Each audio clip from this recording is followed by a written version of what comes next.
Ladies and gentlemen, welcome back to the No Laying Up podcast. Soly here. Not going to lie, was not planning to be on the pod tonight. We had to rearrange, shift some deck chairs around. I've been out playing a little golf at our Roost Club Championship this past weekend. We'll talk a little bit about that, but joined by my guy, Mr. TC. What are we doing tonight, TC? I've been locked in all day, Soly. I watched Bay Current last night. I watched the Jags get whooped today. We got all sorts of Korn Ferry Tour stuff to talk about. What are you up to? Where can we find We're you? at Sweetens Cove. We're at Sweetens Cove for the 2025 Roost Club Championship. If you're not familiar with what the Roosts are, they are our, how would you describe them? There are golf communities that have popped up in many, many, many different places across the country, and everybody plays in regional events, tries to qualify for the national event. 11 teams make the finals. We get an auto bid into that one. And if you're wondering what this gold chain is around my neck, the crew came up here and got the job done, TC. We got the job done. We won our own event. Which is what we do, but we've never won this one. We've never been close to winning this one, actually. Yeah. We had some new blood come in. You've often called for new blood on the U.S. side on the Ryder Cup team. I said, hey, you know what? Like, I'm like the Theo Epstein. I said, hey, we got to get, a new formula here. That's what we did. It was so much fun. We finished third overall out of 11 teams in the stroke play format, and then we made it through the Royal and Ancient Company of Dishonorable Golfers. Made the trip over from Europe for this event. We made it through them in the semis. It was neck and neck there, and then we beat the Rocky Mountain Rollers in the finals. Sweetens, man. So just something about Sweetens brings out some energy, some magic in the golf game. I've never felt. You just come here, it's like a get right place. I honestly feel good about my golf game for the first time in like 2 years after playing this golf course. It doesn't necessarily translate outside of here, but gosh, was it really, really fun. So if you're ever looking to get involved, email Casey at nolayingup.com to get involved with the local Roost or start your own or whatever. She's all over that stuff, and she did a great job with it, as did Aaron Gregory, who runs all our events and everything. So it was so much fun. And I think I'm working on like a 19th strain right now, TC. I love it. Well, hopefully you can keep that rolling into NLU Club Championship. There, it sounds like Cody's coming up. Golf too. Cody's playing well. It could be quite competitive at the Club Championship. Give me a little preview. What's going on in your bag as we get ready for Club Championship SCN? Yeah, so I made a couple little tweaks to my my driver and my fairway wood settings. I'm in the GT2 driver, and I got it working for me again. Solid. I went to D1, and I played Hyde Park over on the west side of Jacksonville this week. The much maligned Hyde Park. I'm pleased to note that it looked awesome. It was playing awesome. We played in some real conditions. It was finally sunny today. It's been miserable here for like last 10 days straight, just kind of nor'easter conditions. And I drove it so well. So I feel like I'm back on that front. The iron play is great with my combo of T250 and T150 irons. Then I got that 44-degree Vokey wedge. And Soly, I've got the Phantom mallet back in the bag. I've gone away from the blade. I'm back in a mallet. That's kind of an interesting development there. Wedge game is a little bit spotty right now, but we're trying to get that back, working on flighting it, up and down a little bit right now. So, but bag feels really good right now. I think I got a good recipe going on, and I feel like I'm back on the upswing. Going over to London this week, I think I'm going to play St. George's Hill, and haven't decided where else I'm going to play. Yeah, never seen it. I'm so glad you put that up near the top of your list. That golf course is severely underrated. It is a very, very, very good golf course. Especially that front nine is awesome. I can't wait to hear what you think about that place. Yeah, so excited to bring the sticks over there, and the 4-iron's been a weapon here of late too. The T250 4-iron. I've been really leaning on that off the tee. So on some of these funkier courses. So I'm going to join you in praising the GT2. We're close to a trap draw goal. A goal I had this year was eradicate the lefts. Did not have the lefts this week, TC. I mean, through the bag. I'm obsessed with the T150 irons, and we've got it slotted right now, I think, which I'm going to celebrate that tonight. I know it's going to be gone by morning, but I'm celebrating it tonight, and I just felt really, really freaking dialed with the equipment this week. So go get fit, people. Just seriously. Go get fit. It's like even just changing up my setting, like having talked to my fitter, I was like, hey, here's what I'm seeing. He's like, oh, okay, change this up. And there's a rhyme and a reason to everything. You can find the solution to what kind of ails you through the equipment.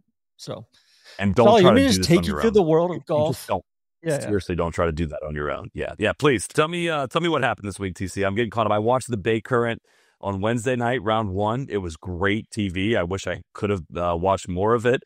It was windy. It was real conditions. It was real golf, Yeah. and I know it happens kind of late at night during football season, and it's not getting probably the viewership that a lot of other events or the meat of the season goes. But I feel like this event was kind of a dub. It sounded like. It was new venue this year. Yokohama Country Club got the Core Crenshaw treatment, I think like a decade ago.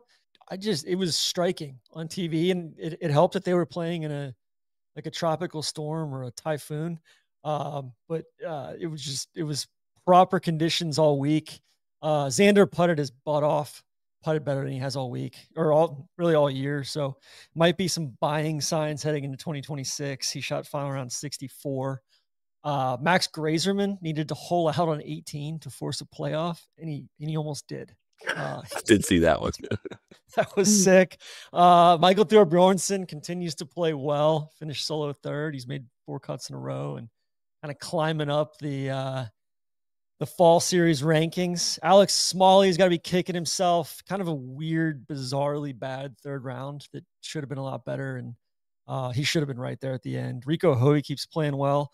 Matt McCarty shot final round 60, and he had an OB ball. He had 8 birdies in a row and 10 of his last 11 before he got to his 72nd hole, and he just hit a foul ball.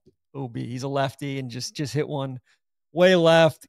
Ended up making bogey with his second ball, which was good, and shoots 60. So you just needed a par to shoot 59. I know 59 isn't what it used to be, but that I saw the Instagram thing that said I was one bad swing away from 58, and I'm like, oh, sure, man. And then I saw the scorecard. I'm like, oh my God, you were one bad swing away from 58. Yeah, and potentially 9 birdies in a row, which that would have been like the second or third time that's happened in the last few weeks. So I gotta tell you, I got super nervous today, TC. We had the final round of the stroke play portion. I came out hot. I birdied 5. I birdied 6. I birdied 7.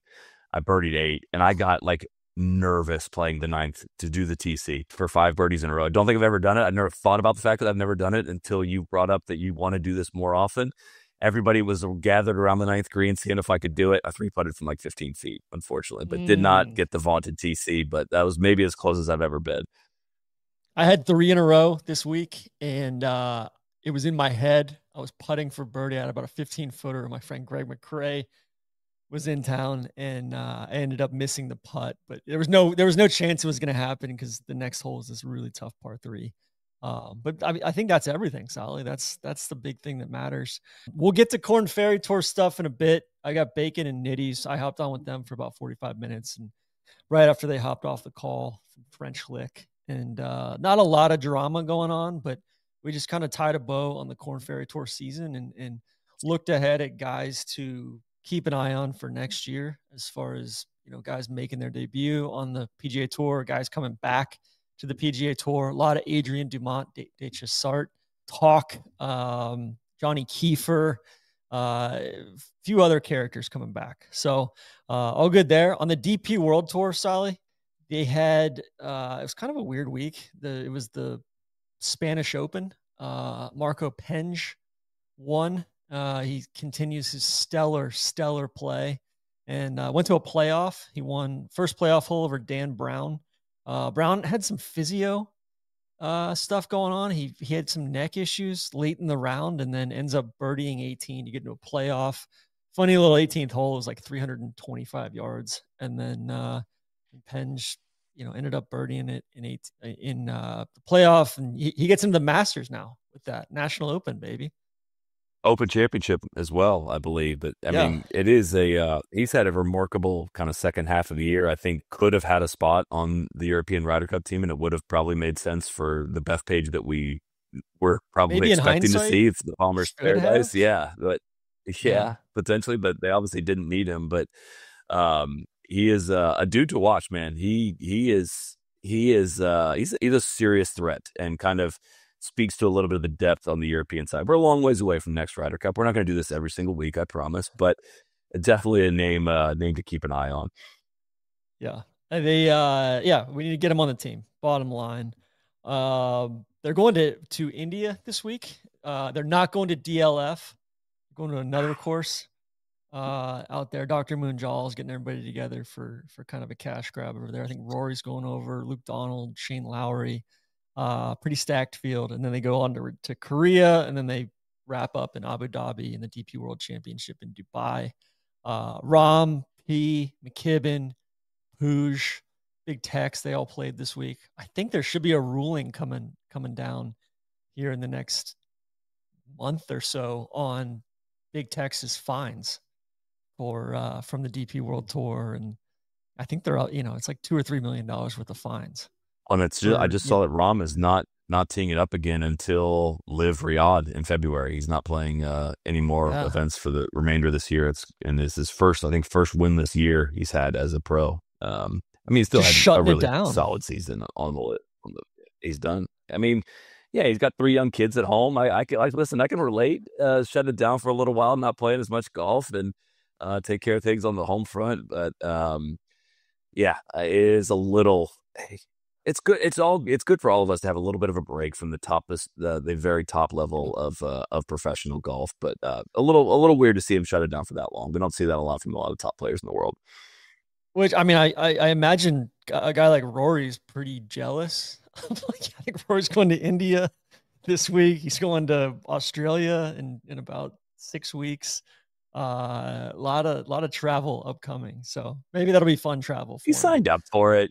Yeah, he signed up for it. He didn't have to do that. Yeah, I think he can go and enjoy those. All right, sorry, TC. I had a bad connection. I had to change locations here. What happened on the LPGA Tour this week? We had the first repeat winner of the year. Gino got it done in China. Pretty poor greens over there. Not in great shape. There was some agronomy issues, but ended up winning on the 5th playoff hole over Minami Katsu. Made a bunch of pars first 4 playoff holes, and then ended up birdieing the 5th. The 2 of them kind of ran away from the field, but pretty crazy run of parity on the LPGA Tour this year. The parity was not a good thing, but I kind of was rooting for this thing to make it all the way through the season just because it was a really unbelievable streak. And we made it very, very, very far. For it to kind of end here, it was kind of a little bit of a bummer. But good for Gino. We need to see this from Gino. She should be the multiple winner if there is one to be, and we need to see her stack a few more of these dubs. We need to get bigger and bigger in those events as well. So congrats to her. Otherwise, news of the week sounds like I'm hearing rumblings that the Century is going to be going to San Diego to Torrey Pines. So we'll see if that comes to fruition. Soly's skins game is back. Did you see this? I did. I'm struggling to get a little excitement for it, TC. I'm not going to lie. In that we've feel like these guys have been playing a skins game for several years here, just in the phone booth, just hoovering up money. The tradition of the skins game, I think, was from a time when they were not playing for prize pools like they currently are, and this was a chance to get a cash grab and throw some mics on them and make an entertaining product. I just don't think we have an exposure shortage on a lot of these guys, and I could be definitely wrong, but it kind of just feels like a good idea in principle. But I think it's kind of been proven at this point. If there's not like clear historical stakes involved, just watching these guys play golf for money is not always top-notch entertainment. I think back on the Netflix Cup, that was not great. That was just not great. And so maybe they've got some, listen, maybe I shouldn't be this pessimistic. Maybe they got some good ideas cooked up to make it a really good entertainment product, but it would take a lot to get me excited in this time of year anyways, and this doesn't quite clear that bar. Do you have a different thought on this? Not really. I mean, truly a wait and see. We got Keegan, Xander, JT, and Tommy. Tommy's involved. I can get down with Tommy being involved. Panther National, Black Friday on Amazon Prime. I don't know if it's live. I'm assuming it's live. I think it has to be. Yeah. Speaking of not good, Tiger disc replacement surgery. Hate seeing it.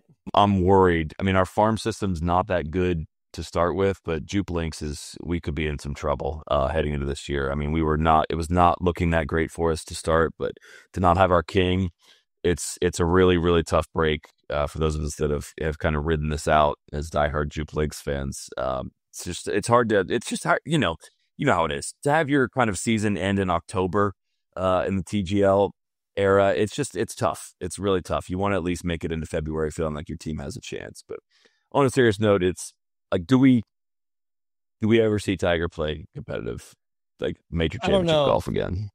The statement said, after experiencing pain and lack of mobility in my back, I consulted with doctors and surgeons to have tests taken. The scans determined that I had a collapsed disc in L4 and L5, disc fragments, and a compromised spinal canal. I opted to have my disc replaced yesterday, and I already know I made a good decision for my health and my back.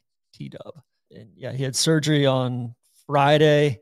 It was deemed successful by Dr. Shiraz Qureshi and his team at the Hospital for Special Surgery in New York. So I know they were TGL was billing the big, I think they were going to do something after Cognizant final round. And I think it was going to be Tiger and Rory squaring off that night on TGL in prime time. And at some point, Tiger, I mean, I've heard he definitely has an interest in playing senior tour, champs tour golf at some point, being able to ride around in the cart, because all the other guys ride the cart. You think he's going to ride a cart? You think he's I feel like everybody else is riding a cart. I know, but I can't picture Tiger hitting the golf shot and going and getting in a cart. I know he does it for the match or whatever, but I cannot picture him do it at that level. I really cannot picture it. Time will tell. How old is he? He's going to be 50 in December. He's 49. Yeah, he turns 50 December 30th. Wow, that's crazy. Okay. That's crazy. Yeah. That's going to be interesting. I mean, it's coming up very, very, very soon. Yeah. So I don't know. Best of Tiger. Speaking of the olds, Soly, they're not happy. This was per, I believe, Adam Schupak, per usual. Schupak gets all these scoops. PGA Tour champions pension pool cut by 20%. Players unhappy is the headline in Golf Week. The gist is PGA Tour's belt tightening has hit the PGA Tour champions. Golf Week has learned the player pension has been cut by 20%, a dip from 10 million last year to 8 million. It's disheartening, said longtime tour pro Peter Jacobson. I feel like this is already the pension tour. And the fact that a lot of these guys most of these guys played PGA Tour golf for many years and have a large pension from the PGA Tour. And I feel like they're playing for pretty large purses out there on the Champions Tour. I don't think that they should get a pension above and beyond that, because these guys, some of them are already at retirement age to begin with. Am I off base there? Yeah. I mean, right. They had their PGA Tour pensions, right? They're probably paying quite well. It's hard, TC. This is how they make their living. It's hard for me to dictate how much money they should make. I feel like they are well compensated for playing, into your 50s and 60s for these purses, and your pension went from $10 million to $8 million. I almost feel that's not a remarkable amount of money for the PGA Tour to be cutting. I don't think it's necessarily super indicative of cost-cutting measures as much as it is to say it's like a signal. It's like a signal to the senior tour of I know you're getting your bread buttered really well right now, but it's not always going to be this way, and we're still in charge of this, and this is how it's going to be. Yeah, that's my read on it. $2 million is a lot of money to any of us talking here and listening here, but it's just not that much in the grand scheme of a multi-billion-dollar corporation like the PGA Tour. So, am I off on that? It just seems like this is meant to make a headline of some kind more than it is a super, indicative of cash flow issues on the PGA Tour, the future of the Champions Tour. I don't think it involves any of that. It's just to say hey, we're gonna reallocate things a little bit. Yeah, it sounds like the Champs Tour has done a pretty good job of getting pretty revenue, kind of neutral as far as costs and revenue go. Whereas, Korn Ferry Tour is more of an investment in the future of the PGA Tour. But you've got Billy Andrade out here saying this guy's coming in. He's like Kaiser Sose, the usual suspects, referring to Brian Rolap. He's just slashing stuff. Everyone's taking a pay cut except the PGA Tour players. This is the same pension that 25 years ago was 10 million. So it's like, wait a second. Our pension should be like 25 million, not 10 million going down to 8 million. But we don't have control of that big board, and they're going to do whatever this new guy wants to do, I guess. Should be higher in my opinion, but nobody's going to listen to us or me. Whereas Furyk is saying, hey, let's just preaching patience and, wait till you see the full picture here. I honestly, if you listen back to what Andrade said, it is like spot on. He's like, I think it should be this. Obviously, they're going to view it differently, and we have no control here. You got it figured out, man. I think that's exactly what the situation is here. I love Billy Andrade. He's a great. We just chatted with him this past week out at the Furyk and Friends. I guess that was last week at the Furyk and Friends. Great chat, great dude. But I mean, come on. I think we have to. I think there is a legitimate sentiment from some of these old guys that like the PGA Tour that was made and put on a silver platter for somebody, just say like Victor Hovland. Like Victor Hovland's going to reap the benefits way more than a Victor Hovland of 30 years ago could have ever possibly reached. I don't mean like inflation adjusted dollars. I mean like true wealth creation of like being right 100x. place, right time. Like that's where, yeah.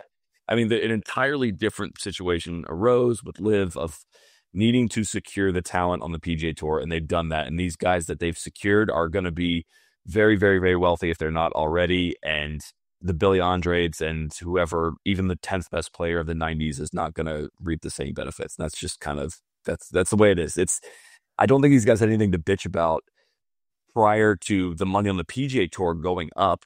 Right. I don't think that there was a lot of justification for that, but just because that went up, that doesn't really change your situation. I doubt they see it that way, but that's how I think a lot of people will view the reality, and probably how Roll App does. I think that's fair. We will rifle through a few more headlines here and then get you on your way, Soly. I think, did you see Triple H and Bryson watch David Solomon, DJ D-Sol pitch Trump on Goldman getting the Fannie Mae Freddie Mac IPO? I'm not going to lie to you, you sent that headline over, and I honestly didn't think I needed to read anything past that. I thought the headline was the story there of it gave me the proper, I got the reaction you were looking for when you sent that over was exactly the one you got. It was just very much like, yep, that makes perfect sense. I mean, Cantlay's got to be pissed, right? Like Cantlay should have an audience for that. That's what needs to happen. What else? We'll do a little PGA of America fun bag here. I saw Colin was saying that, him calling for chaos, he was misunderstood, and then he just keeps saying right after everything. I was misunderstood, right?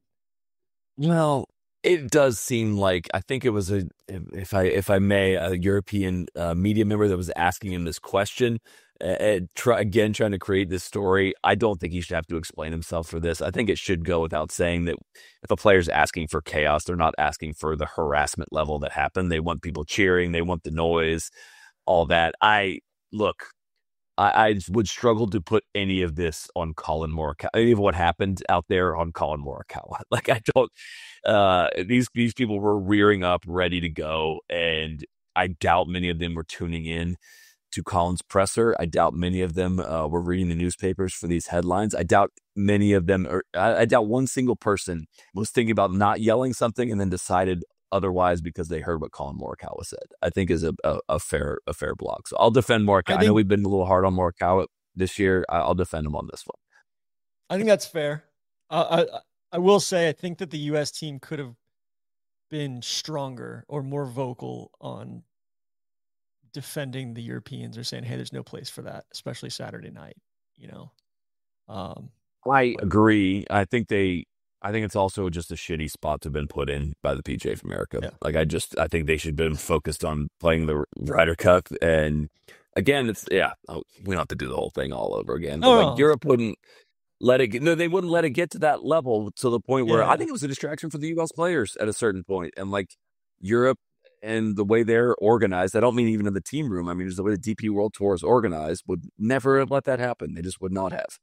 Yeah, so I totally agree with all that, on as far as like them not, like, they shouldn't have been put in that position to begin with. Speaking of which, we had the Don Ree Lose Yourself karaoke video leaked. Our friends over at Fried Egg Shotgun Start got that. Props to them. And then Jeff Price, the PGA of America Chief Commercial Officer, announced he's leaving to go to the Heisman Trophy Trust as their CEO. Yeah, lastly, Soly, I got U.S. Women's Mid-Am, the lady Ina Kim Shad, one of the most aspirational aesthetics ever. She won out at MPCC in 23 holes. Props to her for women's mid-am. And then South Africa blew away the competition in the World Team Championship. They won by 8. Christian Moss won by 10. Pretty pitiful showing from the U.S. team. So we may need a task force on that side as well. TC, we're doing our best out here in the sticks. I'm sorry my connection has not been great here tonight. I know we're going to turn it over to your chat with Shane Bacon and James Nitties here shortly. Want to give you guys a reminder, our episode here is brought to you by our friends at Whoop, the official fitness wearable of the Ryder Cup. The all-new Whoop is here, the only wearable that turns your health and fitness data into personalized guidance. It's now 7% smaller, 14 days of battery life. One of our favorite features from the Whoop has been health span. Gives you an idea of your Whoop age, the pace that you're aging based on 9 key metrics. I'm not loving the information that's given me right now, but I should not be sitting on a 19 strain here as we're talking here tonight. TC 18.8, I believe, as we get there. Only a 41% recovery last night. Gotta make some better decisions. We're doing good on the sleep. We're doing better on the sleep, but I got to get myself into some better physical shape. Up and down some of these hills here in Tennessee has been too hard on your boy. It's motivating. It gamifies your health. It's a very, very motivating tool. So I promise the investment in the Whoop is worth it. It's worn by some of the top guys on tour. It's not just for the professionals. If you're looking to improve your health, improve your sleep, no matter where you are in your journey, Whoop can help you unlock incredibly valuable personalized learnings. Also, a reminder, you can join the official No Laying Up team on Whoop by inputting code COMM-NLU in the community tab of the app. If you're interested in giving the all-new Whoop a try, go to join.whoop.com/NLU for a free 30-day trial. Without any further delay, let's kick it over to your chat with Shane and James. All right, joined now by just like fresh out the broadcast booth and into the podcast booth, Mr. James Nitties, Mr. Shane Bacon. Gentlemen, thanks for joining. No problem, man. Nitty's still got his work shirt on. He's dialed. He's ready to rock. I think the lunch kind of kicked Nitty's butt a little bit. The lunch was barbecue every day down at the tournament. It was good barbecue, mind you, but I think it's catching up to the crew a little bit.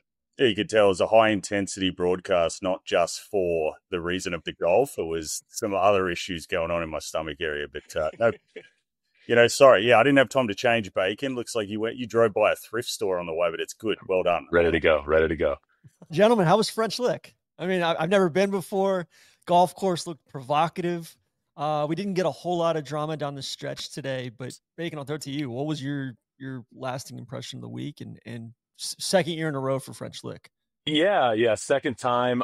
First time last year, I remember us knowing absolutely no idea of what to expect. I mean, you typically when you do golf tournaments, Tron, you know this. I mean, they're almost always at least in some level of a city. I mean, this is a small town. I think it's 2,500 people is French Lick. I grew up in a small town in East Texas, or at least what I thought was the small town. It was like 25,000 people. Like my dad has a furniture store in a town of 6,000. I mean, 2,500 is little. So I think I remember Nitties and I were a little, just kind of in the unknown, like not knowing what to expect last year. We had a hell of a time last year, played a lot of golf.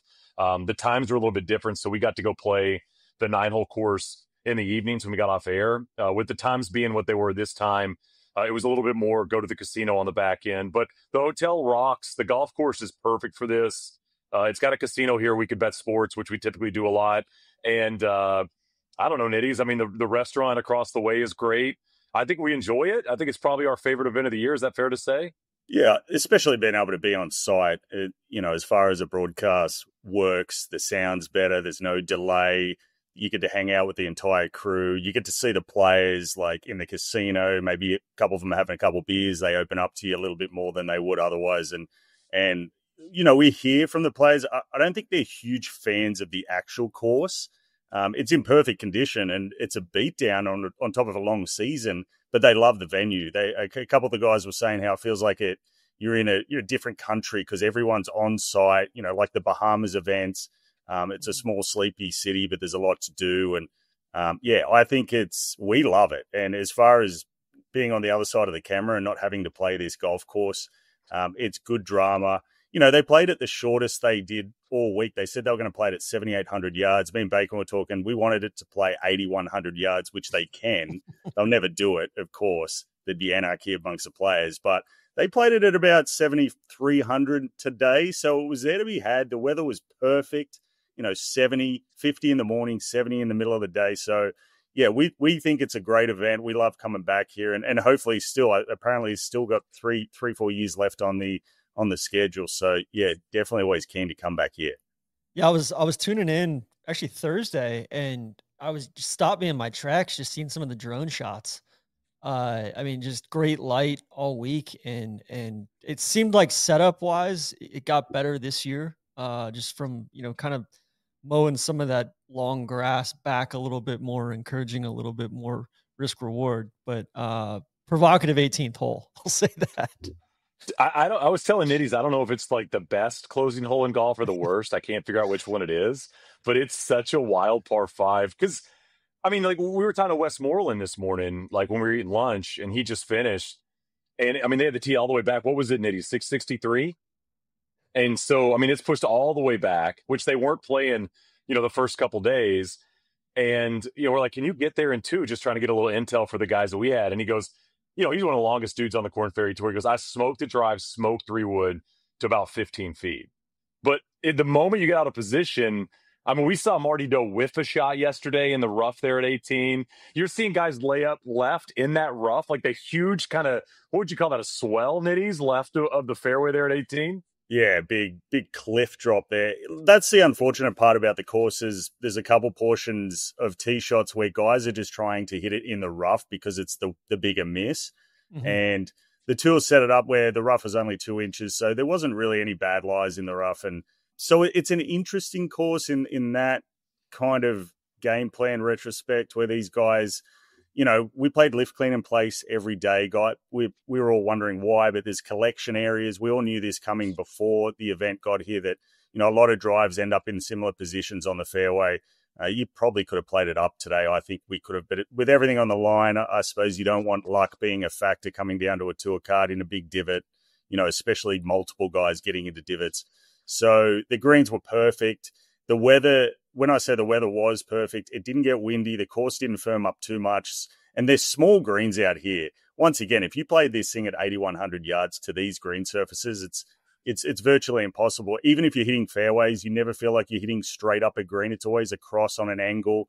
And, the way they set it up was perfect. So it's a strange course where there's no really advantage to the guys that hit it long or the guys that hit it straight and shorter. And it just all comes down to the best player because you are hitting a lot of mid-irons. Par 3s always play tough. And the good thing about it, just like Victoria National, where we used to have the Korn Ferry Tour Championships, where the last 5 holes was just hold on. We saw so many guys like lose a PGA Tour card. I mean, Matt McCarty was one of them. I think he made like a quad on the last or something. And this has that about it, this course where 16, 17, and even 18 is that long par 5, but 16, 17 is one of the most brutal stretches. So it's good in the fact that you get to see guys like kind of be put under pressure and sitting there going, all right, who's got it? Who has the motion to step up here? So it has that, which is good for the drama and separating the guys. Yeah, it seemed like I was thinking PGA West a little bit, but we said that in like Tron, a mountainous area. Yeah. Dude, Tron, like you say PGA West, I think I might have mentioned it twice on the broadcast throughout the week. I mean, like the low area chip shots feel like that bunker they have, that par 5 bunker that's always played up. And even 16 feels a little like 17, in the old Q school days where, when you play, what was it? It was 220 today? Brutal. Yeah. 220. To a shelf? Yeah. It's, I mean, that's what's the bummer about the wind. And like the wind blows, you can hit it in the hay left on 16. 16 was, it was 220. There was 6 birdies after both have made a bomb there for the day. And even last year, it played at 175, and it was the hardest hole on the course. So it's just I played it for fun from the back from 310, and my only option was to hit a snap cut. I played a practice round after last year's event, And I hit a snap cut just so I'd make sure I hit it in the water and I could drop near the green and then get up and out for a four. Like, there's nowhere to land it, and even with a 7-iron. So yeah, it's a great hole where you got to really hit a good shot. So it seems like one of these years we may get some wind and stuff. It does seem like there's definitely a side to miss on all of these holes. Like even if that's in the rough or in a bunker, there's a clear side to miss on, and there's one that is just absolute no go. As far as like, Chandler Blanchet looked like nails today. He got it done. There wasn't a whole lot of drama. I feel like the 20 tour cards is probably the right, like, proportional to what the numbers are on tour now with the 70 kind of 70 guaranteed cards and then 125, and then probably a little bit out of proportion with 10 cards coming from the DP World Tour and 5 coming from Q School. But what do you think about the new format? Just 20 tour cards on the line. Honestly, I think it's perfect in terms of the number. I do think it takes a little bit of the drama out of it. In terms of this event, this event's always been one of the most dramatic events in golf. When you really think about the final event, I remember last year on Sunday, just trying to keep, like, for Nitties and I, trying to just keep up with all the stuff that was going on, almost felt tough because like Doherty was like right there, and you had all these kind of movement. And I remember last year too, Nitties, they were finishing on both sides of the golf course, remember? So you had dudes finishing on 9 and guys finishing at 18, and it was just chaos in a good way. This year, obviously, with 20 cards, a little more buttoned up. Going into the last event, there was probably 4, maybe 3 cards that were really going to change. But the cool part about, every year this is the case, but I think what was cool for us, at least this Sunday, was there were 2 guys in the final group that could win and get a card. And if they don't win, they don't. Like, second did nothing, for both and Scott. So having that be a storyline, alongside, guys like Shipley trying to win for the 3rd time and get the Matt McCarty promotion, the late season promotion where you get fall starts. But kind of going back to your question about 20, I think 20 is perfect. Nitties, I think have you said 25 is a little bit more the number you look at? No, look, I think 20 is perfect. You hit it on the head there. We've heard whispers that next year the Korn Ferry Tour Championships could be 60 players. Now, if you make it 60 players, you have the opportunity for the guy that sneaks in could win and get his PGA Tour card. Now, we had a bit of an awkward situation this year where there was a couple guys that could win and not get their tour card, and that's just because it went from 30 to 20 and those numbers didn't really match up. So I think if they go in that direction, there will be more drama. The ideal scenario, obviously, today would have been, both Blanchett and even a guy like, Sandy Scott or McDonald in the same group, all having a putt to win the tournament. That would have been huge, because then you've got Pontus Nyholm on the other hand, just riding Blanchet all the way home. And he said he was back in his hotel room. I would have done the same thing. He got out of Dodge and he's back in the hotel room. And I dare say there could have been a TV or a window broken if that Blanchet didn't hang on for that victory. But I think if they do go to 60, it needs to feel bigger, the Tour Championships, even bump the purse a little bit. I think we're in a good spot with it, because last year with 30, I think it got it a little weak in the last 3 or 4 cards. Now you can do it because it's so deep on the Korn Ferry Tour. I think I said I had an argument with someone on the Everything app the other day where, they were saying that no, not on that thing. No one gives the Korn Ferry Tour credit, and I get it. Me and Baker are biased, and it's almost like our little baby. But I was like, out of the top 10 of the Korn Ferry Tour graduates last year, there was 5 victories on the PGA Tour, right? And that's not even including the guys outside the top 10. Yeah. And the DP World Tour has 0 victories out of the top 10 guys that graduated to the PGA Tour.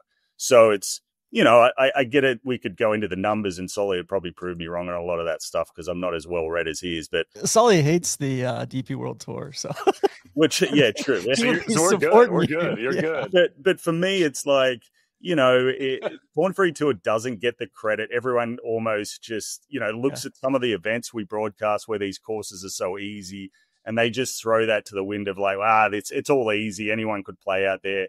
But really, the champions get through. And the craziest thing this year, and I told Bacon this, is there was 8 winners on the Korn Ferry Tour that finished outside the top 20. So 8 guys, so, it obviously shows the guys that are inside that top 20 that didn't get a victory, how good they were and how consistent they were. But that was just insane. And, we're going to talk about it, but that's how razor thin the line is to finish inside that top 20. And, I think that's how you produce the best guys. I think it needs to be cut down a little bit like that, and needs to have that kind of, heavy weight to if you're going to get your PGA Tour cut. Yeah, I think to your point on like having to hit real golf shots on a big time course to kind of validate it, like it's got to feel like a little bit of whiplash going from Columbus, which is a tough course up at the Scarlet, to out to Oklahoma, which is not a tough course. I'll put it that way. 33 under one. Yeah. And by the way, Tron, you'll like this. So Chatfield in Oklahoma, speaking of that, Yeah.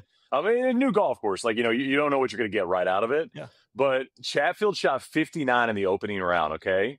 Yeah. We had afternoon coverage last week from Oklahoma. He teed off in the late window on Friday.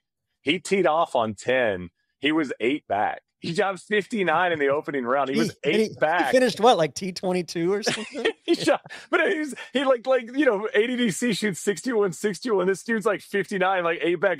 Like Nitties always tells the story. What was the event when you were leading after the first round, made bogey on the first hole? I think I was in second or third, and first round at Boise. It was a different part of the year when that place always plays easy. But yeah, I teed off in the second round, made a bogey on the first, and I was outside the cut line. And I'm like, this is just crazy. Like, I get it. There's easy courses. The good thing about Oklahoma, at least we had a guy that I think is going to make waves again. Like I said it last time he got on the PGA Tour. At least Adrian Demonte won that event. So you're like, okay, we got the champ. We didn't get a guy that's been kicking it around all year, just grinding through cuts, come to this easy golf course and get his lone win. So we got a good player that was around the 20 before he won the event. So I think that's what saved kind of everyone going low that week. Yeah, good post-hype sleeper there. Kind of a more seasoned version of him going to the tour. You guys did a good job too of focusing on the game within the game and getting inside that. What was it, the top? Is it top 50 gets through to final stage Q School? Yeah. And I mean, James, you did a great job of kind of pointing out like how hellish that second stage can be. Well, yeah, it's because obviously we would have liked more drama, but we had to kind of beat on the top 50 because I never got through a second stage. I think I did it 6 times. I got my tour card being exempt through to finals, but it's all these guys. It's like your last chance. It's almost harder than finals. And now with the 5 cards, a little different story to go to the PGA Tour. But yeah, I tried to drum in that like no one wants to go back to second. It's just a brutal place to be at second stage. So, we talked about it, a massive day for Doherty. The heartbreak story of last year, missed his tour card by 1 shot twice. Like, not only did he finish second in the top with 3 guys here at the Tour Champs, he needed to finish second with 2 dudes. Then he misses at Q School by 1 of getting his PGA Tour card. He shot 4 under today to get that last card to be exempt top 50 to the final stage. So that would be a Cinderella story. The guy, after everything, doesn't even have a good season this year, but sneaks into final stage and then gets his card. That would be kind of fitting. We'll see if it's going to happen, but he does love those courses. So yeah, the top 50 number, it's fairly important, but it is very important to these guys, even though, if no one really knows what the number means outside of the regular spectators. Quick break to thank our friends at SoFi for sponsoring today's episode. SoFi is an all-in-one finance app where you can bank, borrow, and invest. Think about your golf swing. The more you practice, the better it gets. Same goes for your money. By investing consistently over time, you may increase the potential for long-term growth, and that is why we love SoFi. All-in-one investing that's easy to use. You can trade stocks, ETFs, and even get access to IPOs before they hit the exchange with SoFi Securities, or try SoFi's award-winning low-cost robo-advisor through SoFi Wealth. And if you want to talk to an actual human, members can schedule a complimentary 30-minute session with SoFi Financial Planner to get a clear view of your financial situation and risk tolerance. Whether you're an experienced investor or just getting started, SoFi provides tools that can help you stay on top of your financial game and reach your ambitions. Head to SoFi.com/NLU to learn more. Again, that's SoFi.com/NLU. Learn how to get your money right with SoFi Invest. This is a paid advertisement by SoFi Technologies and not intended to be financial advice. Now back to Shane and James. Yeah, it just seems like too, like the more they keep tightening things and like you want to be inside whatever that number is, whether Totally. it's first stage or second stage or Latin America advancing to Korn Ferry. Like just having guaranteed starts is huge. And Tron, we talked to Rob Oppenheim last night. Might have had a couple sneaky beers with him, because he's down the bottom of the leaderboard, and he's like, "Well, I can't get anything because I'm 18 over." And actually, we'll go on beer for beer, and I was like, I kept buying him one, and he's like, "Hey, you want one more?" And I'm like, "Hey, you want one more?" And I'm like, "Dude, you're playing at 7 a.m. Like, you get out of here." And he actually went even, out. By the way, he shot even today. But what I was trying to say is, he's like, I don't think I'm even going to go to second stage. Like, he's obviously a journeyman, a veteran, and he's like, it's going to cost me like $8,000, and I might just bang it around for another year on the Korn Ferry Tour. So it's even guys like him thinking it's still tough to get through second. I don't know if it's worth it. But obviously, the young rookies and everyone that's just getting started in their professional career, they're all going to go to second. But I've always said to Bacon, it's, there's no Aussies on the Korn Ferry Tour anymore because it's so expensive to come over and do Q School, and it's so difficult. It's not only just like, hey, it's too much money. It's like, I don't think I'm going to play good enough to get through 3 stages and put that much money on the line. So, I mean, we might have 0 Aussies on the Korn Ferry Tour next year, depending on what happens at Q School. So it's a fine line, and it's expensive. So you hear veterans talking like that also. Yeah. Looking at the guys that did qualify, the 20 that qualified, each of you, who's your first pick next year to make noise on the PGA Tour? Nitties, I'll let you go first. You can take the first pick. So me and Bacon do a draft. We did a draft, and we're waiting on it with guys that are going to do well, keep their card, guys that are going to lose their card, and guys that are going to graduate from the Korn Ferry Tour. And we've been pretty good on it this year, outside Bacon saying that Brian Campbell was going to lose his card. He's too dubby. But hey, we're keeping them all, baby. The eye test would support Bacon on that, but yeah. The low hanging fruit for me. And look, me and Bacon have turned a corner a little bit on Johnny Kiefer, where we were so in on him at the start of the season. And I'm going to take him as my guy. I have to. I'm happy to die on that hill. But it's almost like every time we had him in our coverage, in our windows, he never played well. But he'd also, a lot of his backdoor nice finishes, especially of the last couple of months, came him just getting through the cut. We'd have him outside featured groups, and he'd shoot 65 on the weekend and finish like 3rd or 7th or 12th.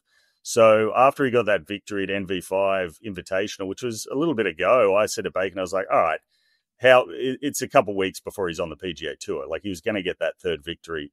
So, I mean, what he's done as far as the OWGR, 52nd in the world, we talked about it. PGA Americas, there's barely any divisor points out there. It's almost a glorified mini tour. What he did out there, and just on the Korn Ferry. And he's not one of those guys like a Shipley that's played 10 events on the PGA Tour. He's played 4 events on the PGA Tour, 2 of them majors. I'll give him an excuse for the PGA Championship because he proposed to his missus the night before. So, maybe a little going on there. And then US Open, he made the cut. He finished top 15 in his debut event in, Procore a couple of years ago. So, is it going to take him a little bit to get comfortable, maybe like an ADDC where he needs a year and then back to Korn Ferry and then back up? I don't think so. I think he gets a dub. I think he gets one, at least in an opposite field event. He's going to smoke some guys. So, I'm going to go with Kiefer. I want to go Shipley, but I'll let Bacon probably take Shipley. Yeah, it's tough. I mean, Tron, I know you were like one of the only people beating this drum with Nitties and I a couple of years ago with ADDC. When he came out of the blocks. I mean, we're talking about getting him on the Ryder Cup team for Europe in like 2023. Obviously, they didn't need him. To be fair, I say that about like every European that plays golf. Players. Yeah. Most Scandinavian, even if you're a Scandinavian infant, you could put on the team exactly. From Tron. But I'd probably go Shipley just kind of complete game wise. I think Shipley will do major things. He's talked so much about, like learning he's good enough and learning how to play and stuff like that. I mean, even this week, I don't think he played that good, when he's right there near the top of the leaderboard. I'll tell you this, though. The Blanchet kid, confident. He's and like talking to him. Oh, I mean, he probably needs to pick up 10 yards or 6 yards or 7 yards. Like, he's probably going to have to get the stack system or whatever and get some distance. But if he could hit it a couple of yards longer the game is so complete, and he's confident, and he's playing awesome golf. And Tron, we're going through these finals this year. I mean, Nitty's heard me say this a million times, so I'm sure he's sick of hearing it. And I've said this my whole life, is the level of learning how to win is so massive for these guys. And when you go through historical players, they won at these levels. And we go through these bios of these players throughout the finals, and it's like 11 wins in college and 13 wins in college and 8 wins in college. Like, Emilio Gonzalez. Yeah, and you learn it. And like, this Blanchet kid was a badass in college. And he went to West Florida? Yeah. He went 11 times, Nitties? I mean, it's like crazy. And it's like, I don't know. I look at him as someone that's finally found the comfort zone of how to handle this stuff. And talking to him after the round, we see him in the lobby the first day, and we're like giving him shit about this missed putt. And he's just taking it, smiling, laughing along with it. I mean, he just seems like he's kind of got that vibe. Like, he'll be a great NLU pod guest in 6 months or 8 months. You know what I'm saying? Nice. And so I want him to be my pick. I'm still probably going to go Shipley here, but I'd say Blanchet's near the top of my list of guys I think are going to have a solid PGA Tour career. Well, that's fair, because we'll do a little snake action here. So you had the second and third pick. We're back to there. You go. We're back to Nitties. Who else you got? Yeah, and just to put a bow in that as well, Shipley, for me, the only thing outside of him making eight or 10 cuts on the tour last year, the only thing I don't really like is he's got a bit of Bobby McIntyre, Lowry in him, where he gets agitated pretty easily. Like, he's, those two guys, you feel like, hey, that's a guy I want to have a beer with. That's a guy I think he'd be kind of easygoing and casual, and they don't really have that persona about them. They're almost a little too tense for what they look like. Shipley's the fun-loving dude that's doing commercials. All these social hits, looks like he's having a good time, and then he gets like in the heat, and it's almost like he's a little agitated with everything. I'm like, dude, you hit it so good, just relax. Like, I know it's easier said than done. And then Blanchet, he said it. I think getting a win at this course, because his other win was at the Price Cutter 26 under or something. In his post rounder, he said, hey, like two very different golf courses, right? Yeah, he said getting this win and coming from behind getting this win, I think he's got the best belief. I think Shane was kind of looking for that. Look, he, statistically is not as good as these other guys, like still really good, but he kind of feels like that, okay, I'm ready for the tour. I think this went a long way for doing that. But all right, I think my second guy would be, I want to go Cootie, but I'll go SH Kim. I think he's in the kind of draft me and Bacon did at the start of the year. He's the first guy I picked. I was like, this guy just lost his tour card. He's got a lot of great traits. The guy still moves it, good iron player. Kind of not affected by the moment when he gets into it. He should have got 3. The way he was trending the middle of the year on the Korn Ferry Tour, he could have easily got 3 wins, because he after his first win, I want to say it was a week after, he had a 5-shot lead going into the final round. Might have been Knoxville, I think, when Nyholm won. But yeah, so I was middle of the season. I thought he was a guy. I've always loved his game, even pre getting onto the PGA Tour. And I think he's just that type of guy that's going to get it done up there this time, especially having a couple seasons already out there. You going to take ADDC too? Well, snake draft, so I get to choose again. Yeah. Oh. Now let's get a little crazy. I'm just going to go Sung Tek Lee this. Let's just get a bit of crazy. Bummer. I was trying to give you somebody so I could take my guy. 30-year-old Korn Ferry Tour rookie that thick, Tron. No one. You're gonna love this guy. Take down heaters on the course. They're saying like jumbo level, like one puff, half the cigarette's gone. Yeah. Baby barn rat, I was calling him. He's just, he's actually got a really good personality, just not great with English. So I'm sure that's going to show. But the guy that no one's heard of finally comes over, gets his Korn Ferry Tour card. I think it was through Utah. He hadn't missed a cut for the season. It's almost like, I think it was 15 straight. He's 30 years old. 30 years old. Okay. The distance is the only issue that I'm going to worry about. But we don't have a lot of stats out here. We don't have short shot length, but he's another guy statistically lights up all the green dots, and still moves it far enough. But everything else is just bounces off the page, and he sneakily gets it done. I think Shipley beat him in a playoff, hold a big putt on the last. But yeah, he's my guy that the guy that no one's heard of that might do something. Yeah, Nitties calls him the assassin. I know you like that, Tron. He says he's just I the love that. assassin. I'll take ADDC, and I'll take Kensei Hirata. I just think Kensei is one of those guys that's going to have solid seasons. Like, he hits it really, really, really good. One of those players. There's kind of the game within the game too of like a guy like Shipley, I feel like is going to know how to like get that T24 when he needs it, or Yeah. get, just kind of situational golf, right? And figure out what he needs out of a round. Speaking of someone who knows how to win and won a lot at lower level college golf, John Vanderlyn, 144 Korn Ferry Tour starts and finally gets his PGA Tour card. 6 seasons. Yeah. That's a long time out there. Tron, I think he was, what were we saying? Was he 51 or 52 before Columbus on the points list, right? He was one of those guys. I remember the Bahamas first event of the year, 54 hole lead, and me and Bacon were.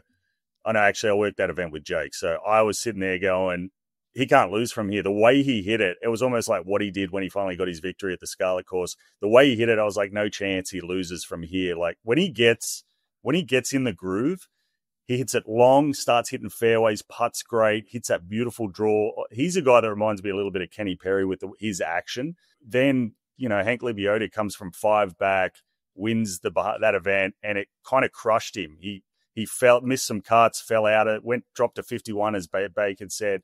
And it was heavily windy, the back 9 at the Bahamas. Like there was a lot going on, but I think getting the win at probably the most difficult test on the Korn Ferry Tour, straightforward difficult test at the OSU course, the Scarlet course.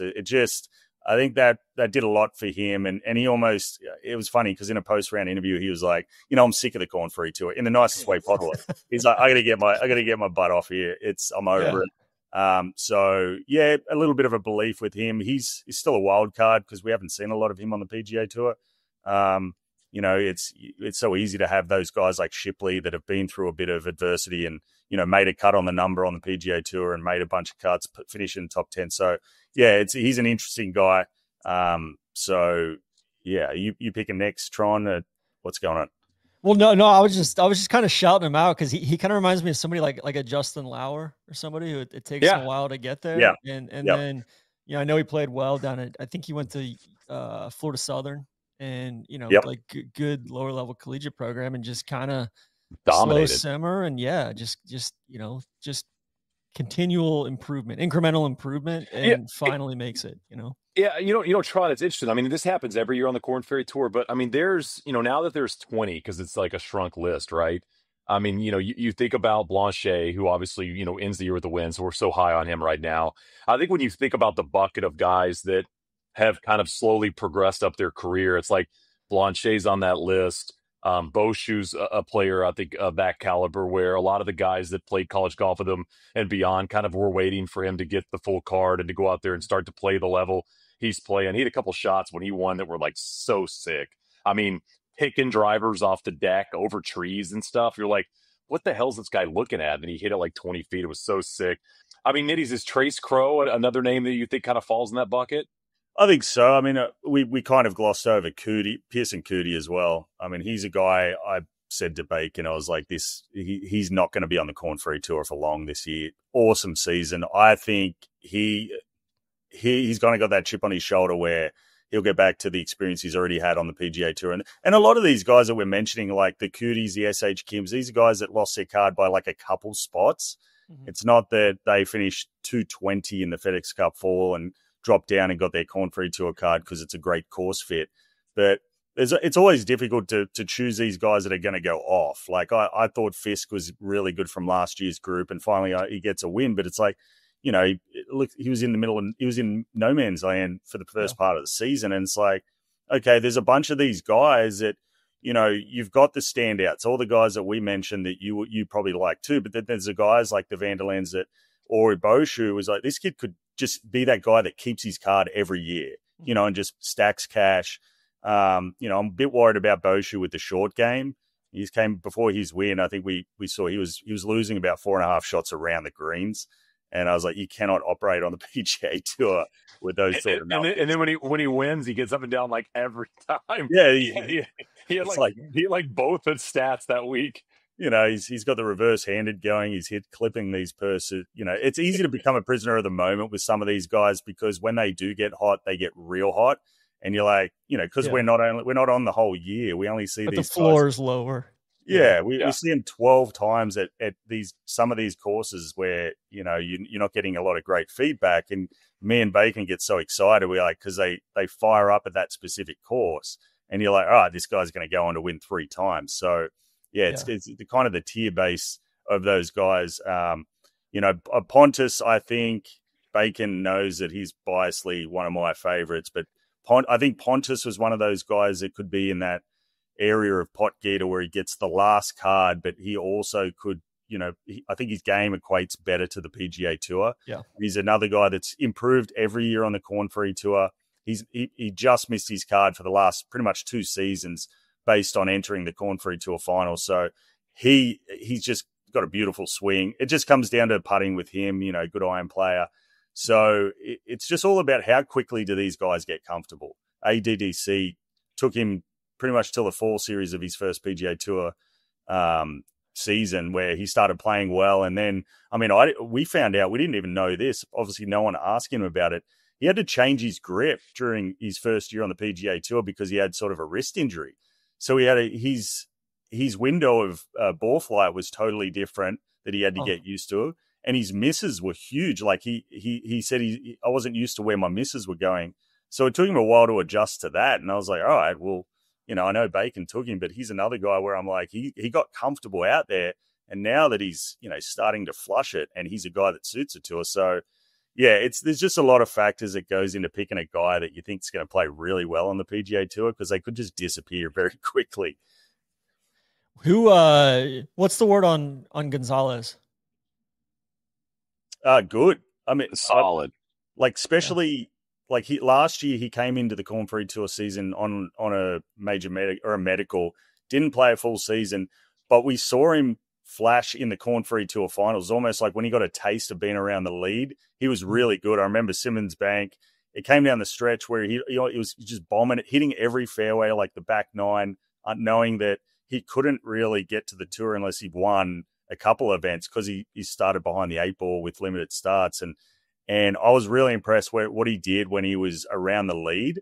And it was nice being able to shoot 10 under and steal Boise, even though it's not the best measuring stick, that event. But he's looked good, especially in the finals. So that's another way where you judge these guys. Hey, what are the biggest events of the years? How do they play in those events? And yeah, he looks decent, statistically fairly good as well, outside of our small amount of statistics on Korn Ferry. Yeah. Sudarshan Yella Miraju. Did I say that right? Sudarshan Yella Miraju. Yeah, it's close. Okay. It was good. Yeah, that's a cool story too. Kind of crazy story, man. He turned pro. Said the family couldn't afford college. He turns pro. Was he 19 years old? And turns pro. He's in Canada, and you talk about out of nowhere. We had him in the Bahamas event, second event of the year. It was final group. Nitties and I were like, all right, well, this is one of those guys that, he'll shoot 2 under and get lapped. And he hit every green and every fairway and was low round of the day and ran away with the event. Yeah. But again, it's so early in the season. This guy's such an unknown that you're just, we see this so often, right? The guy misses 5 cuts in a row or whatever. He didn't play a lot after the win right after that. He didn't play in every event right after, but it seemed like every 3rd or 4th event, he'd make the cut, play well on the weekend, finish 10th or 7th, and was just hanging around 20 the whole time. And then today, Nitties, when we looked at the board the first time and he was 4 under today, I was shocked because he comes off as the nervous golfer, like the way he talks and the way he goes about his mannerisms. Like he kind of looks like the nervous golfer that might not be that comfortable, and I don't think he is. And he makes a few bogeys late, but I think the play throughout the year put him in a position where he was able to do so. So it's just a cool story. These are the kind of things, has a great year, does it. He's been one of those guys that's leaned on every level in a short amount of time as a pro golfer to get to this point where now he's a PGA Tour player. Talk about deer in headlights when he gets interviewed. Even when he won, I was like, no way this guy gets his card. It's almost so nervous. But like Shane said, he rattled off maybe 50% of cuts made, and every time he did, it was like a 30% hit rate of being inside the top 6. Now, it was a strange year. I don't know. Someone told me he took a fair few events off, like throughout the center. I remember looking at his results, and I'm like, how hasn't he played like 26 events, especially when you win like the second event of the year, and you got to be like, all right, I want to secure this card. And I heard he went and did some Monday qualifiers for tour events, and maybe his agent gave him some bad advice, but it was weird. He took some time off and put himself in this position.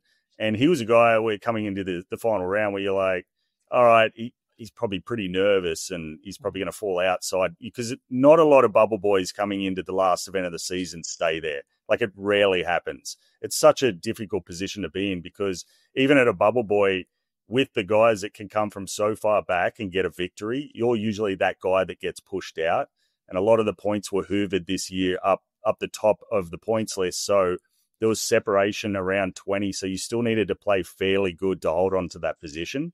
So, yeah, but he surprised us. And I think he could get onto the tour and miss a fair few cuts, but then like make a cut and have like a second. Yeah. And then just have a lot of good results that way. He does have a lot of good tools. Like, hits are good. So hits a long way. But it was just funny to see how nervous he is in so many interviews. It's like he doesn't. Yeah, like he'll like finish third at the Sony. Like that's what he's that kind of guy. You know what I'm saying? Like that's what like you'll see out of him. It's got to be so tough too to like win early. Like, I mean, Hank Leviota did it, and it's just like it could be a slow bleed the rest of the season. It's like if you're trying to run like a half marathon and you never run, and your pace is just like dipping every mile, and you're like, "Fuck, I just want to finish this thing." It's like, once again, 8 guys won, and they're inside the top 20, and they all fell out. Like, it's brutal. Yeah, who fell short that you were surprised that they didn't make it inside the top 20? I mean, Justin Suh, I'm shocked by. Yeah. I just, again, you talk about Pearson Coody not being a Korn Ferry guy. I just don't think Suh is. And he also had a win. I mean, that's what's wild, right? He gets the win relatively early in the season. It's like, okay, this season's there's no chance he doesn't have it. I almost wonder, and I'd like to ask him about this, obviously when all this cools off, but it almost seemed like with the swing that he might be doing a little bit of like in-season stuff with it, which I know all those guys are always tinkering a bit. But, like even Oklahoma, talking about how easy that golf course was, we saw some big misses from him. He missed the cut, like big misses with like the golf swing. I mean, like lefts and rights and stuff like that. So I'd say probably Suh. He's just such a good dude and such a good player and confident. That, I mean, Suh was, like in 2023, like I thought Suh was going to be, like, he was earmarked for top 25, top 30 in the world. Played well at the Players, played well at Honda. Yeah, played well in one of the majors. Like that one's shocking for me. Yeah, that's probably the most shocking. Yeah, you said it, Tron. I think he had a couple of top 30s in the majors. I want to say he made 32 out of 35 cuts after missing like the first 3 cuts to start his rookie year or whatever. And, he around that 80th mark on FedEx Cup. So you're thinking, okay, but still did it easily, didn't really, and then it was just rare. We were talking the other day. It's so crazy how far he grips down the club on every single shot.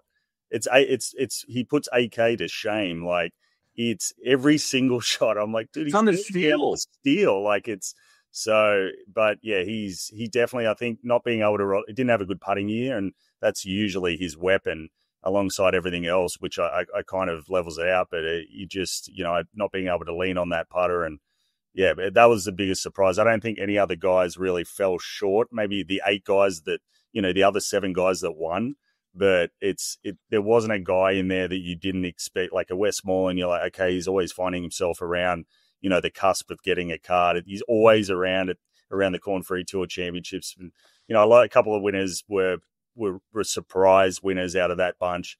So there's not a lot that I thought should have got their card that didn't. So outside of Suh, like Bacon said. Gotcha. Just putting a bow on the year. What was your favorite moment of the year just from covering the Korn Ferry Tour? Go Bacon, show me. I mean, the Smotherman putt was awesome. I mean, we like people are 3-putting that all day.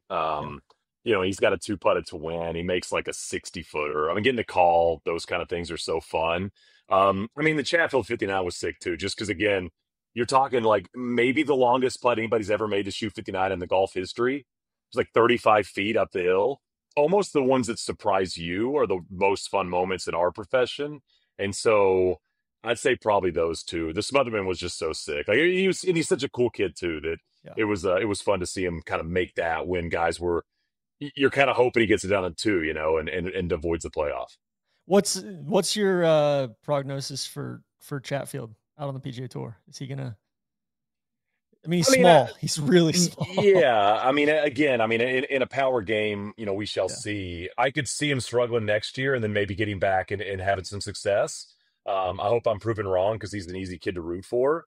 But, not all 20 of these guys are going to have success, right? So you've got to pick some that aren't. And if I was going to kind of list on both sides of the column, he'd probably be on the not for me personally. But again, that's not to say I don't like the kid. It's just, he's probably going to be somebody that I don't think is going to have maybe the same season that I might think of Pearson Cootie's going to have. Yeah. He, Chatfield was a guy. There was a lot of Korn Ferry Tour graduates that were interviewed after they got to the PGA Tour, and they were asked, who's the guy that was surprising to you or will get his card next year? And Chatfield was the most common name. So look, he does need to hit it further. He said that I need to find some distance. But I remember when we saw the Bahamas event and he came out, he was yoked. For his size, he'd just be straight, just throwing around 10 in the gym. And I was like, he's put on some weight, like mass. He had big arms, a big chest, like he's only like KJ Choi kind of style. Yeah. This guy. You want me to wrestle somebody? I'll wrestle you guys. He's got such a nice swing too. Like just watching him at irons is sick. Oh, good iron player. Wears out the center frequently. Yeah. So that was a great social clip that they put up of, I think he was talking to Alex Baldwin or some people at dinner, and they're like, hey, people said your iron play or your ball striking is like people admire it that are out on tour. So James, what was your favorite moment of the year? Bacon kind of stole it, but I got to go with my guy ADDC, like securing his card, breaking records. It's not the location I would have wanted him to do it at, but it was kind of cool, especially with everything we had go on that week with the 59. And, he comes there and at least we had that storyline to talk about. I know he ran away with it and, the drama wasn't as high as we would have liked, but, getting the kind of the proof that we needed, because it was cool how he hit it down the stretch. Like it was, there was an iron shot he hit on the par 3, and I wrote a comment on this clip, and it's like 140 yards, this par 3, right? And he, at this point, obviously he's 6 shots in front. He hits the shot and he picks the tee up as quick as anyone. A par 3 pickup, didn't even watch it land, goes to 6 feet, makes birdie. Like, I was like, that's the biggest flex where you can pick the tee up on a par 3 and you're expecting it to be close. And he's a pretty quiet guy. Like he's tall in stature, and he was one of the guys, back in the day when we were calling for him to get on the Ryder Cup team, even if it was tongue in cheek, where as a rookie, everyone would look around when he walked down the range. All the Korn Ferry Tour guys were like, this guy's good. Like you could just feel it, the presence. He's one guy that has a presence, even if he's not very, he's softly spoken. So yeah, that was probably it for me. The stuff we didn't televise, I thought the Shipley putt to beat Sung Tek Lee in a 5-hole playoff was really cool because, pretty emotional, makes a huge putt, kind of, confirms he's going to the tour and he's an exciting guy. Everyone's looking forward. And then, but Pontus, it was kind of cool, but Pontus missing like a 5-footer straight uphill to get his first victory at Knoxville in regulation. And Kiefer to get into that playoff after Pontus missed that putt. Kiefer holds like a 20-footer for birdie at that last hole. They went in the same group. So then they go into the playoff. Pontus is like, I've just given it away to the hottest player on the Korn Ferry Tour. And then Pontus makes an eagle putt from where Kiefer made the putt to win the tournament. So I thought that was pretty cool. I thought we might have seen a bit more back and forth between them two for the rest of the season. But yeah, they're kind of the key storylines where you're trying to get these personalities on the tour, or the guys that are hot, that kind of finally establishes itself at the end where Pontus gets his card. So I thought they were all pretty cool moments. Guys, anything else? I want to go get you fed. So, I know it's slim pickings there in French Lick after about Oh, listen, 8, hey, 8:30. I'm going to tell you this: you get a sandwich to the restaurant we go to from the hotel, so we'll be good to go. But appreciate having us, and obviously appreciate any KFT love. I think I will say one last thing is, I mean, we love the Korn Ferry Tour, but it's only going to get more competitive, and there's only going to be bigger names. It's only going to get tougher as we're shrinking stuff around the PGA Tour and getting more guys down there. I mean, you hear players talk about it. You hear players talk about it a lot. What next year is going to look like on the Korn Ferry, which excites us because obviously we like when the best are playing in terms of what the Korn Ferry can be. And I feel like this was a really good year. Like Kiefer, I mean, we didn't talk about Christo. I mean, obviously Christo is kind of a freak in terms of the way he can play it at the golf ball. And just a lot of guys I think are going to have success. What do we have, Nitties? How many guys? You said 5 in the top 10 won, or 5 wins in the top 10? Out of last year's graduation, yep. Yeah. Yep. I mean, I'd see that.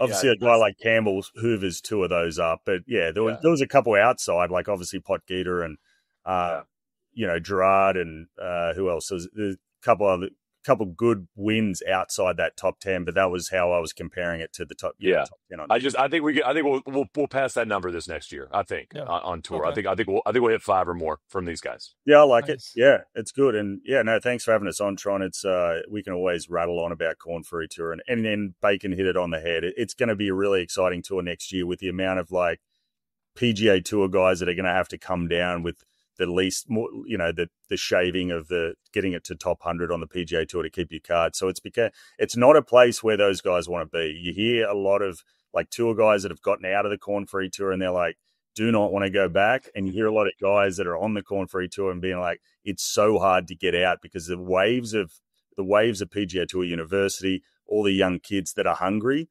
And then you're an old veteran trying to play in Middle America and Springfield. It's playing 100. It's 110, and it's not a fun place to be. So it's going to be a really competitive tour, especially next year. Yep. Yeah. Lastly, I just want to shout out Botha as well. That was like one of the greasiest performances I've ever seen. He's still getting up and down at 7:45. He probably just chipped it to 4 feet somewhere. So sick. He was 27 of 32, I think, for the week. Yeah. Well, what did I have in his ball striking? Yeah, he hit what's his number here? Let me see if I can find it. He hit 40 of 72 greens and almost won. That is wild. On an iron Almost player's won. course. Yeah. And Iron player's golf course. He hit a cold top as well. Cold tops and makes par. It was so dirty, the short game every time. Like not even on the Sunday ones too. I mean, he was 11 and 11 scrambled on Thursday. Crazy. I think he's going to be good. He's a guy that I think another full season on the Korn Ferry Tour would be good. But he's a little different to Christo and Pot Geter, the other South Africans.